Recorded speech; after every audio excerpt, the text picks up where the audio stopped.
across the country, including ours.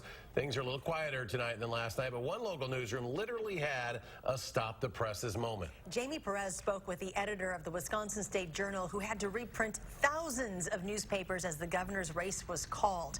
She joins us now in our newsroom with their story. Jamie? That's right. So around 1:30 this morning, the Associated Press called the gubernatorial race for Tony Evers, and at that same time, the State Journal was already printing this morning's edition of the paper. We head into their newsroom to see the chaos that a lot of journalists had to deal with last night to get the most accurate and up-to-date information out to the viewers first thing this morning.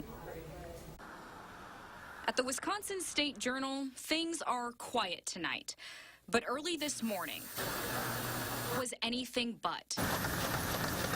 Yeah, it gets hectic. Jason Klein is the graphics editor here. Like many others, he stayed till about 2:15 this morning covering the election. It's really important to hit those deadlines. So did John Smalley. He's the editor of the State Journal.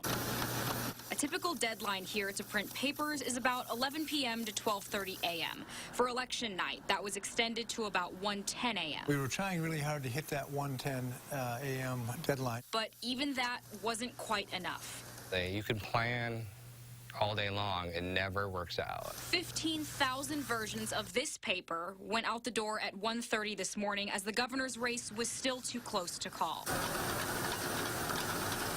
As soon as we finished essentially this version of today's paper, the Associated Press called the race for Tony Evers. Stop the presses. They were already on the truck and out the door essentially by the time we started the new versions. I think it might be the first time I ever heard someone say stop the presses. For 50,000 of their customers,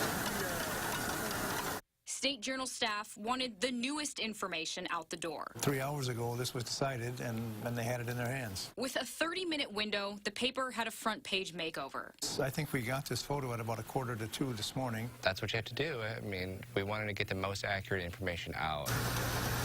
A process that normally takes a week of planning. You know, this process started for us like last week, literally. Overturned in minutes. A great team effort. You know, I hate to sound like a football coach or something, but it really was. We had people out in the field, you know, reporters and photographers at both of the candidates' events, and we had people covering other races out in the field. And from out in the field to your doorstep, regardless of which version you got. Did you get calls from people that didn't get the most recent version? You know, not yet.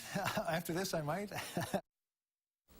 The Wisconsin State Journal had a team of about 25 people that made all of that happen. They were able to get thousands of newspapers printed and distributed just 3 hours after that governor's race was called. What an amazing story for them. Jamie Perez in the News Center tonight. Jamie, thank you. Thanks, Jamie.